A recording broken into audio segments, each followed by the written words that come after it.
themselves, that show all kinds of, socially developed behavior, emotions, empathy, but they're only creatures that use fire to heat their food before they eat it. So, it's literally the first technology in that sense. And, you've heard about the four elements: earth, air, water, and fire.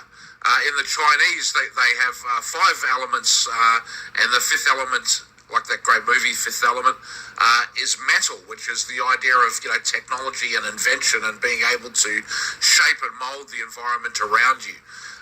But in the Western four elements, earth, air, and water, they can all exist independently of each other. But for fire, you need to have earth and you need to have air. And it can be put out with water. So the dependence of fire is affected by the other three elements. And the other three can exist if there's no fire. But fire can't exist if there's no air or no earth. That's some interesting aspects of it. Now think about in the olden days, before we had almost any technologies, the significance of fire, of being able to have a fire, meant that you could keep, your whole tribe warm for the evening.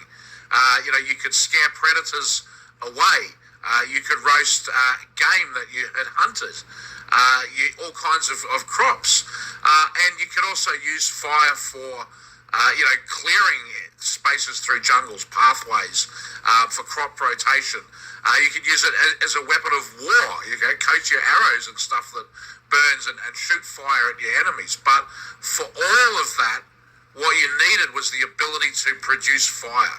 And we really take that for granted today. Anyone could just go get a cigarette lighter, turn it on, and boom, you've got fire, right? But before all that technology was around, this was a highly specialized technology that could, really change the world. And the absence of it could make things very, very difficult for you.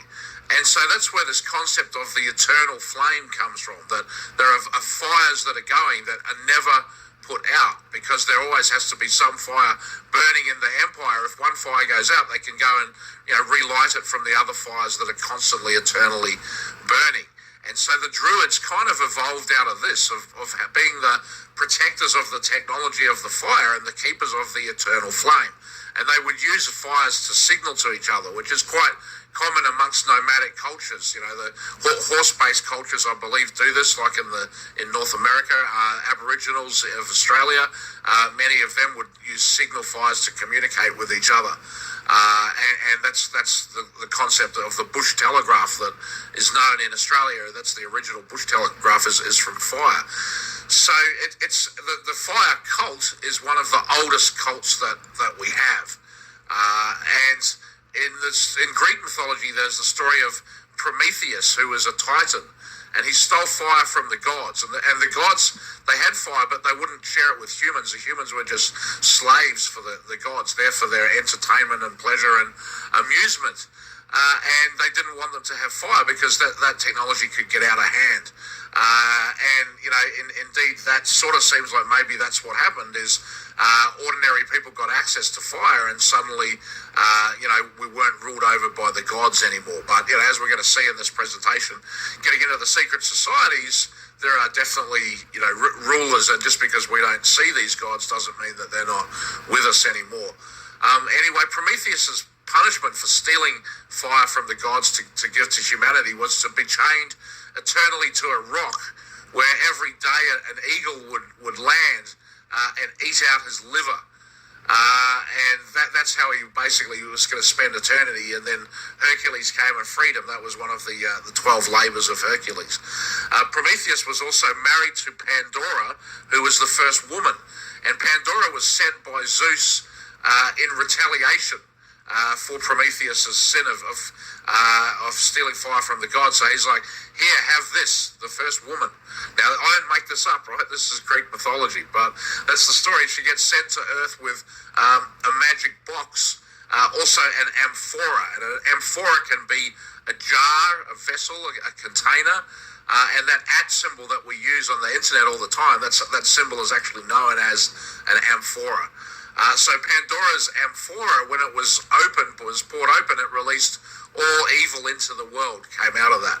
So, there's a link between fire, this fire cult, and all evil in the world, okay? And, that might not mean much to you, but I know that, many of the people at Burning Man, particularly the early days of creating this Burning Man thing, that's what they were into, the evil side of it, the worshipping of the evil. I mean, it takes place in a pentagram. So, the Druids would control access to fire, sharing it, gifting it. They could bring it to your civilization and they could say, look, we'll look after your village, your flame will always be burning. You just have to be good with the Druids, right? And they use it as a form of punishment. So the Druids would build this giant wicker man, and they would come through the village demanding tribute, and each villager was supposed to put a gift bag out the front of their door for the Druids to pick up, and that was their share of the crops from the season or whatever. The Druids would come by and they would bang on the door with a big stick of bone, right? And that knock meant that you were required to produce tribute, like whatever you'd given wasn't enough or you hadn't put it up yet.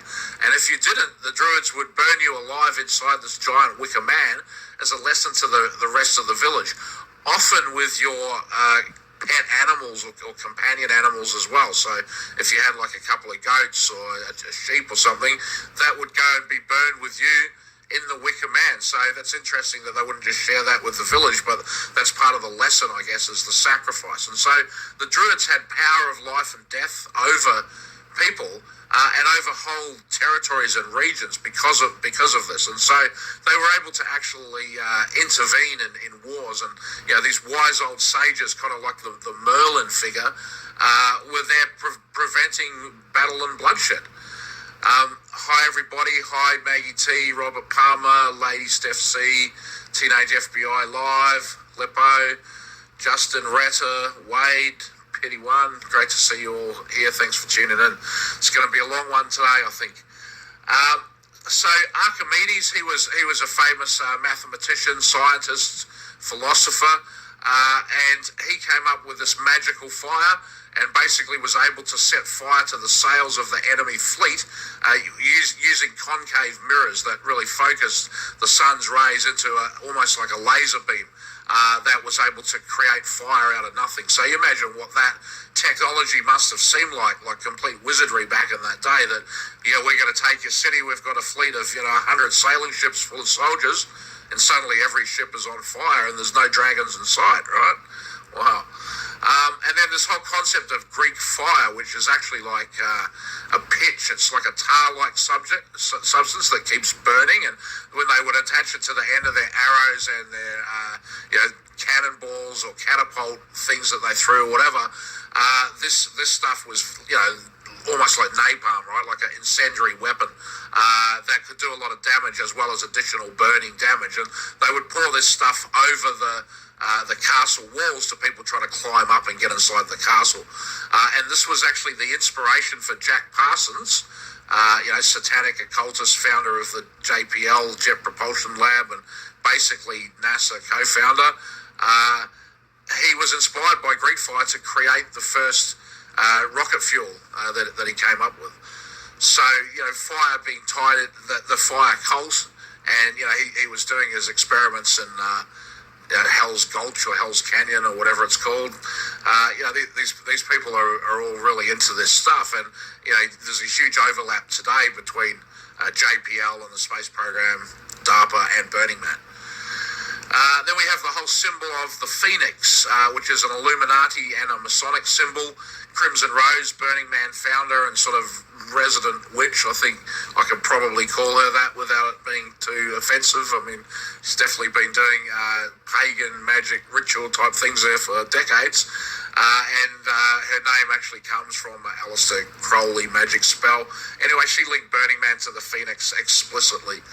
And I think you probably find that clip on my Vimeo channel if you want to have a look for it. The Phoenicians, they were people around the Mediterranean that were trading with the Romans. and in wars with them. The Punic Wars, where Carthage was sacked and destroyed, was basically Rome versus the Phoenicians. And then they basically set up an empire in the swamplands on the edge of Italy called Venice. And that was actually the richest and most powerful empire in the world for about 1,000 years. People don't really realise, even for myself, I'd been to Venice 2 or 3 times, and I didn't realise what an important role they actually had played in world trade. So Webster Tarpley's a great historian.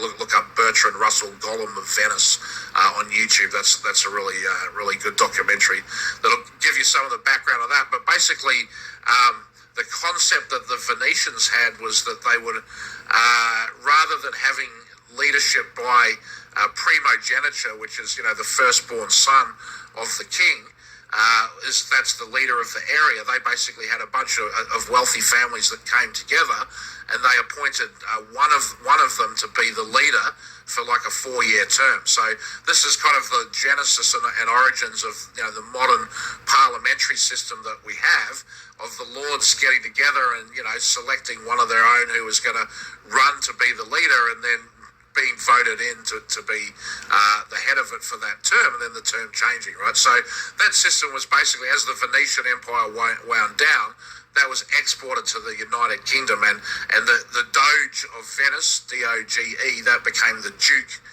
in England, D-U-K-E. But it's the same concept, just like Caesar, Tsar, Khazar, Cathar. These are all the same sort of thing that these words are describing. It's the same word.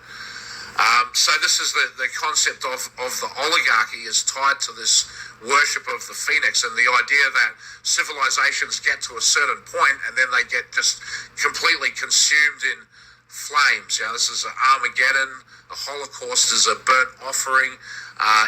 This is Emperor Nero fiddling while Rome burned, right? This was in 64 AD, the Great Fire of Rome. Now, Nero fiddling in that story, is that a sign that he was a bard, which is one of the groups of the Druids? We'll talk about them a bit more in a second. And there was also the Great Fire in 48 BC that destroyed the Library of Alexandria, and Caesar burned his ships when he got there. So that's it for his troops. You're not going home. We just have to become conquerors in this new land. And then in London in 1666, there's that 666. Hi, the Cock. Hi, Brian Wilson. Robert Palmer. We've got a lot of famous musicians in the chat tonight, it seems. The Great Fire of London ended the plague, and that was kind of the birth of the city of Westminster. And we'll be talking about the city of London a bit more in this presentation today. And then George Washington, he was given a name by the local Indian people, who was actually the name of his grandfather, and the name was Conticorius, and it means the burner of towns. So George Washington's grandfather was notorious for just torching all the towns and settlements where the Indian tribes were living as part of his warfare, and he triggered Bacon's rebellion, the original Bacon. Then also you've got the San Francisco earthquake, 1906. I plan to do a show on that one day. Hopefully that'll be something coming up for next year. But basically Tesla had this earthquake machine that could make buildings shake through resonance. There actually used to be video of it on YouTube, but I can't find that video anywhere anymore.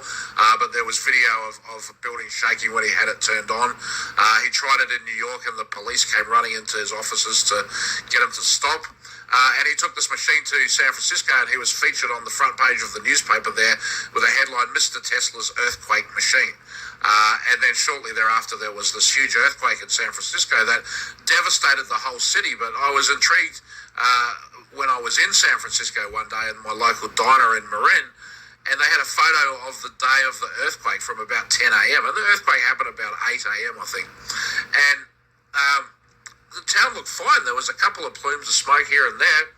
You could maybe see like some damage where windows had cracked, or a building might have taken a little bit of damage, but it didn't look like a devastating earthquake at all.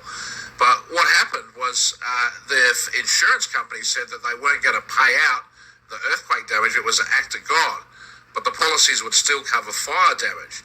And so, as part of the earthquake, the gas main blew up along Broadway, which is the most high-end elite street in San Francisco, where all the massive, massive mansions were, and fires broke out. And to contain these fires, the fire department went and deliberately lit fires all around the city as control fires. And soon the entire city was burning. And then the military, the army battalions out on Angel Island, opened up and they started shelling the city, supposedly to control these fires. So by the end of the day, San Francisco was completely devastated. In the official version of events, they'll tell you that 90% of the damage from the earthquake was from fire. And it was all rebuilt with the Pan-Pacific exhibition. But yeah, that's a whole other story. That's probably a show in itself.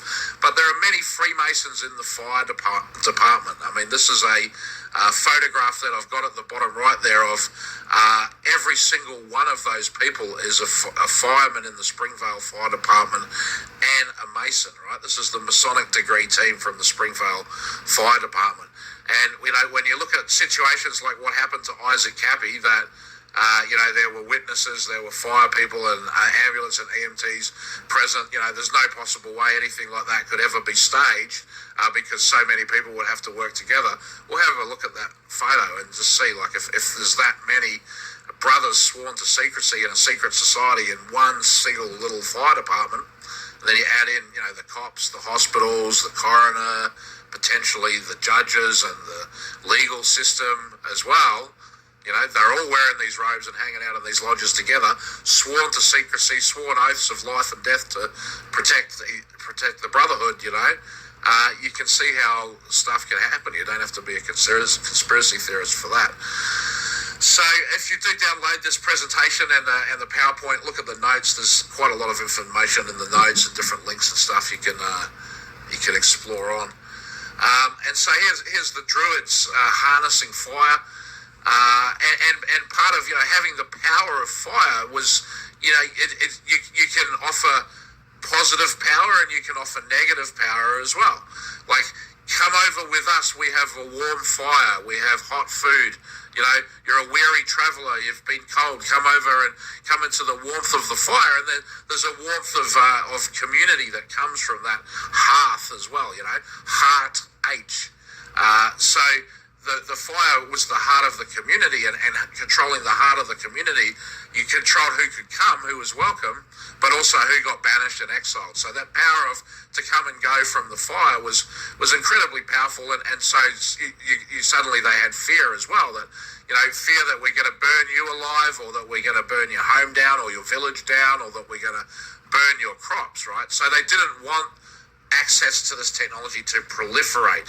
So to keep the technology to themselves, that required secret societies and then later religion to wrap it around the thing of religion.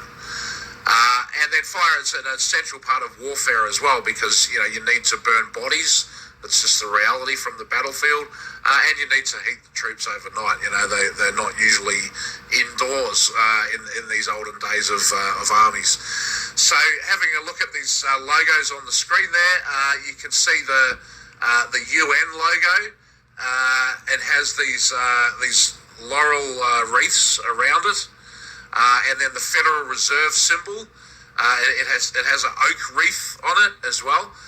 These are the symbols of the Druids. I mean, it's a clear sign that the Druids are involved in these things, and that's the power of this group, right? That they've been around for thousands of years.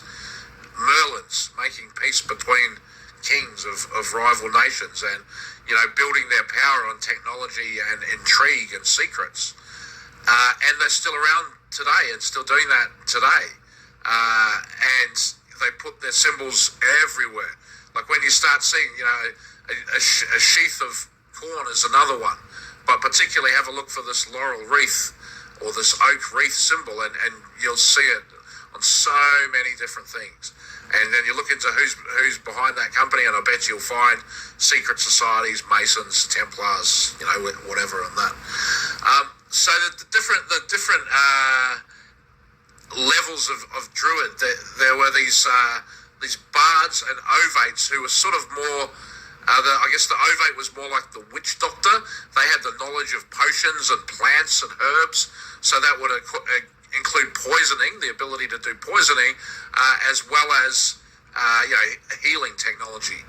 And then there were other druids who were more of the judges, and their job was to be fair and to hear both sides of an argument and to come up with a solution that would let the parties move forward. So really our entire judicial system is based on the role that these druids played in civilization, before there was any judicial system. So it's not surprising then that it would be, completely infested with these Freemasons and lodges and secret society people. They had the Stonehenge, and we're going to talk about that in a second, but they also had these dolmens, which are basically like just massive rocks, and they would, I guess, do sacrifices on them. They would stand on them to talk to the crowd. But usually you would see like maybe one or two of those big Stonehenge-like rocks together as a druidic site. So Stonehenge is a very unusual site in that it's got so many of these rocks in one place, and you really don't see that anywhere else. This concept of the trick or treat and the bonfire, that comes from the Druids. All Hallows Eve would be, one of their feast days where they would demand the trick or treat, and if you piss them off too much, you're burning in the giant wicker man. There's a picture of that there, artist's impression. And then the Hollywood, they would have these staffs, these sort of magic wands, and that was the tree they liked to make the wood of, the holly tree. So therefore we get the Hollywood. Hollywood, of course, the movie's coming from the Crotona colony of the Theosophy Society. And then part of being a druid was initiation into the mystery school. So they would be pilgrims. They would go travelling around, long voyages to. It's sort of a little bit like Game of Thrones, where Arya Stark goes and learns to be an assassin. Well, the assassins was actually one branch of these mystery schools that was training. If you could make it to their lodge and you were trained in their ways, then you would get these type of powers like the power of oration, to stand up in front of people and persuade them, to groups of people to do your bidding, and the powers like poisoning, technologies like this fractional reserve banking that came from the Templars. This is the imprint of the mystery schools, bringing the knowledge of ancient Babylon into the modern world through these secret societies. And if you've heard the expression Byzantine, well, this group was active in the Byzantine society with all kinds of political intrigues and machinations. So this to me is kind of like the DNA genesis of the Freemasons is the Druids. And actually the modern Druid organisation was formed in 1717, which is the same year that the United Grand Lodge of England was formed. So the Freemasons and the Druids, at least in England, they started at the same time, right? So I see this as a kind of an offshoot of Freemasonry. Like there's a lot of Egyptian symbolism and stuff in Freemasonry. I'm not a member of any secret society. I should say that right now. I haven't been initiated into any one. I don't want to be in one. Any knowledge that I have that I'm talking about in this presentation has just come from what's available on the internet and in books. The Freemasonry apparently does claim that they have an origin from the Druids and also the Serpent Kings, the Nadreds. So the word itself, Druid, potentially comes from the Nadreds of these Serpent Kings. Here's a quote from Julius Caesar. He says, "Druids administer these sacrifices, effigies of great size interwoven with twigs, the limbs of which are filled up with living people, which are set on fire from below, and the people are deprived of life surrounded by flames." 55 BC. So that's a pretty gnarly way to go, and it's funny that this is, the centerpiece of a rave that, if you want a job in Silicon Valley, you have to go to this rave and do this druidic ritual, right? It's kind of a little bit creepy when you really fully understand all the stuff that's behind it. Apparently that United Nations logo, it does also represent the 33 degrees of Freemasonry in the circles there. There was a guy called John Todd, and he was one of the highest level defectors we've ever had from the Illuminati. I actually know a lady who their family harboured John Todd when he was a fugitive for 3 months in the 1970s, and she confirmed that he was absolutely legit. He was in it. The Illuminati was going to their rituals and came out and blew the whistle. And what he said was that they're druids at these highest levels. They're all druids, and that's been confirmed by a surprising number of other people as well. Part of this druidism is animism. Belief in reincarnation and the spirit world, being able to, communicate with the spirit world. I guess the remote viewing and stuff. Hey, there's Dave Acton. I love SDNY is in the chat as well. Nice to see you guys there. So the druids are basically a shamans, right? And if you look at the promotion of ayahuasca today, the shamanism is getting a huge resurgence.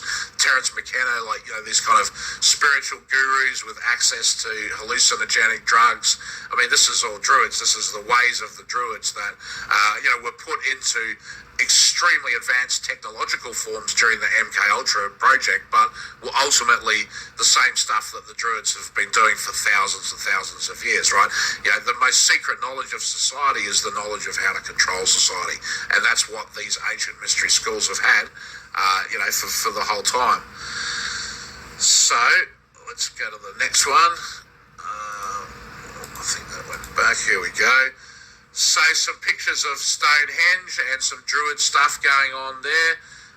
The guy at the top right is Rowan Williams. At the time, he was the Archbishop of Canterbury. Now, I'm no ecclesiastical expert, but I'm pretty sure the Archbishop of Canterbury is the head of the Church of England. Either the highest ranking or one of the highest ranking church people in the whole UK. But he's also dressed up as a druid in these white robes, doing these rituals at Stonehenge. You can see some more of the robes and stuff. Some of them do have some spirals and swirls on that kind of look like the pedo symbols. I think we got to be careful saying that anyone that ever has a spiral anywhere on a robe, they must be a pedo, because it is like an ancient occult symbol. It's just like saying anyone with a swastika must be a Nazi, when the swastika was being used thousands of years before the Nazis. So there's a picture there from Eyes Wide Shut. These robe rituals, I think that a lot of what's going on with the sex trafficking and the overlap of that with the intelligence agencies is plugging into this ritual abuse, which is happening with these sort of lodges and stuff. This is going on in this day and age. We don't see it on TV all the time, probably, but we don't necessarily know who those people are, but some pretty high-powered people are doing this type of stuff. On the right there is actually Burning Man, their lamplighter ceremony, when they light all these candles every evening around sunset with a fire that's originally created in a cauldron called El Diablo, the devil, the she-devil, and they have a ceremony where they lay the golden spike to commence the creation of Black Rock City, right in the dead center of the pentagram. And they bang this golden spike in, which is, evocative of when Leland Stanford completed the Trans-American Railroad, the Transcontinental Railroad, by hammering in a golden spike. So this is sort of symbolizing the links to Stanford. And so they get this cauldron, El Diablo, the cauldron that's going to cook people's souls. They talk about that in a sort of a prayer they do at Burning Man when they do this golden spike ceremony. And then they have an obsidian mirror that they use to light the fire inside the El Diablo cauldron, similar to what Archimedes had with his magic fire. And then they light a whole bunch of individual torches from this cauldron, which burns throughout the whole Burning Man. And then they go and they light the huge standing lamplights that you can see on the pictures there, with torches hung over their shoulders, like you can see in the image as well, going around every single night in a ritual ceremony in robes, marching and doing this type of stuff. So very druidic style imagery going there, and this fire cult symbolism, obviously pretty strong fire magic going on at Burning Man. You can read more about that at Burners.me, of course. So Stonehenge, this also could be an episode in itself. It's such a fascinating story. There's some photos there of Stonehenge under construction. So the myth is that this is like this ancient relic, but in fact, England is not that big of an island. It was pretty well explored for quite a long time, certainly before the church arrived, but even before Julius Caesar arrived, other people that travelled through England, and sites of note of England were quite well known, but there's almost nothing at all recorded anywhere ever about Stonehenge until the Druids and the Freemasons were founded in the 1700s. And then after that, stories and paintings of it and stuff like that sort of started to appear. These photos are not hoaxed, they're not doctored, they're actually on the UK National Archives. You can get them. And the description there says that there were some renovations done to Stonehenge so that the stones had to be moved. But at the very least, by the official story of it, the positioning of Stonehenge, that's like, it's so amazing that it's aligned to, the morning sun when it comes up and the solstice and stuff like that. That was not the original positioning. These stones were moved around to put them in that position that was calculated using modern technology like cranes that could lift the stones up like that. So that's... don't be fooled by the psyop of Stonehenge. The area where it is, there's like a ton of like military stuff, military bases and things like that. The Grateful Dead, and if you watch Crypto Beast 20, I talk about this a little bit, that there was a tie-up between Alembic Sound and the Grateful Dead. They were basically, their building was next to Hamilton Air Force Base, and they were sharing amplifiers for the Grateful Dead with the US Navy submarine program. Well, there's a very similar story like that about Turbo Sound, which then became the Function One speaker technology, which is famous.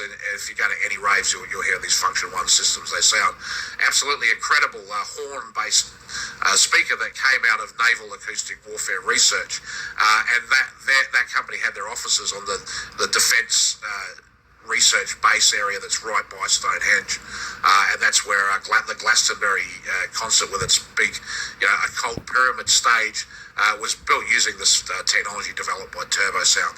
So also the Duke of Salisbury, I think it is, where Stonehenge is located, very powerful and ancient family there.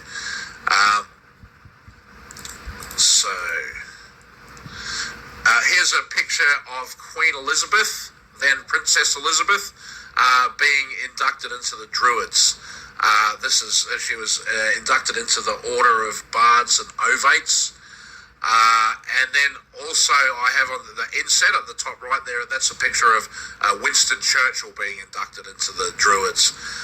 So he was born in Blenheim Palace. It's the only building in the United Kingdom that's allowed to be called a palace that isn't owned and controlled by the royal family.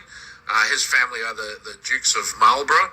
And if you watch the TV show The Royals with Liz Hurley, which is a pretty funny show, it's filmed at Blenheim Palace. So you see that palace quite a lot in movies and TV shows where they need to have a royal palace. Quite a spectacular mansion that he grew up in, literally a palace. And yet here is both Churchill and Princess Elizabeth going out into the forest, going out surrounded by the people with the robes, having this thing getting back to the earth, being inducted into this magical stuff. And here's Disraeli, the Prime Minister of Britain in the 19th century.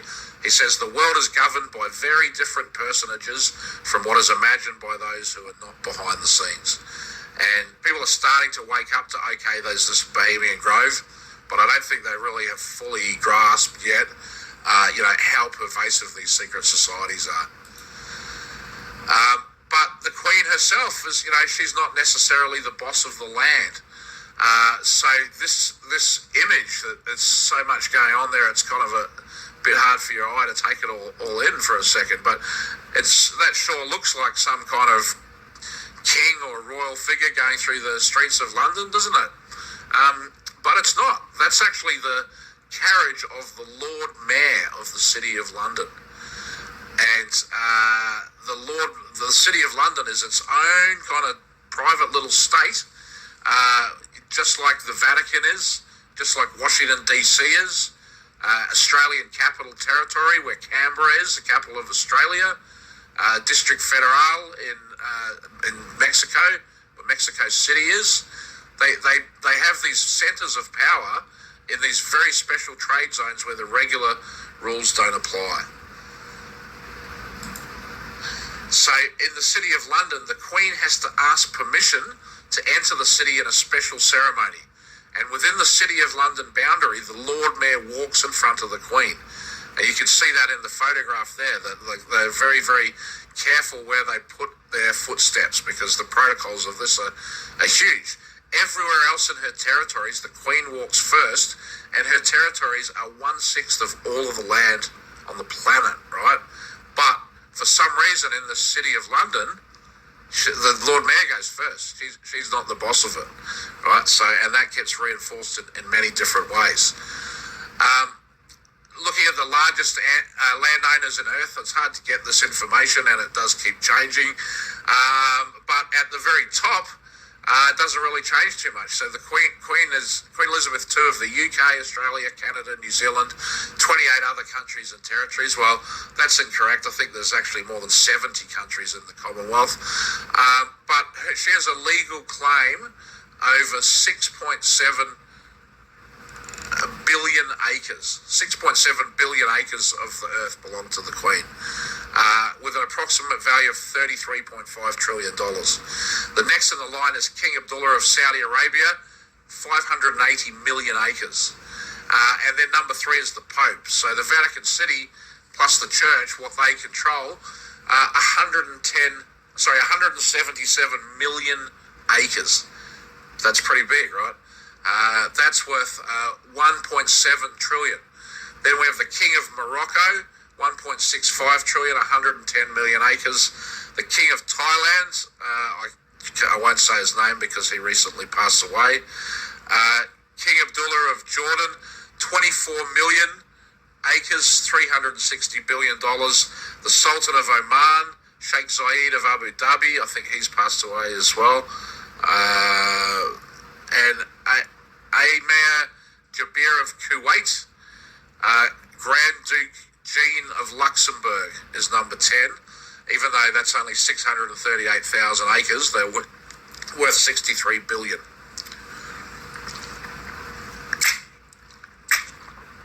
So you can see that the Queen has a lot of land. But interestingly, the Pentagon has a lot of land. It's one of the world's biggest landowners. And some of the slides in this presentation I'm reusing from my Shadow History of Berners series, so apologies if you have seen this one before. But if the Pentagon, which has the Department of Defense Global Real Estate Portfolio, which Donald Trump is now in control of as Commander-in-Chief, 276,770 buildings with a $585 billion value, 4,855 sites, 2.2 billion square feet, 24.9 million acres, of which they control 3.8 million acres in California and 3.5 million acres in Nevada. So at 24.9 million, that puts them number 8 in the world of landowners, right? The Pentagon. Total troops, 1.3 million, more than 5,000 permanent bases. Special operations forces are active in more than 100 countries, and permanent bases are in more than 80 countries. The US has more than 800 bases in other countries. Britain, France, and Russia combined have 30 foreign bases. So, I encounter in social media all the time, how can you care about US politics when you live in New Zealand? Well, US politics affects the whole world because of this, right? How can America say that no one else in the world should be interested in anything they do when they have 800 bases in other countries and Britain, France, and Russia combined only have 30 bases in other countries, right? I mean, this is crazy. So this, if you think about the Pentagon as a real estate empire, it definitely gives you interesting perspective on world events. And then think of the players within this real estate empire who are moving the pieces around, acquiring new territories or whatever. Almost all of them are members of these secret societies. So they're really working to advance the goals of the secret societies. Coming back to the City of London, it even has its own throne Yep, that's the throne of the City of London. And it has this crazy carriage. So, first of all, at the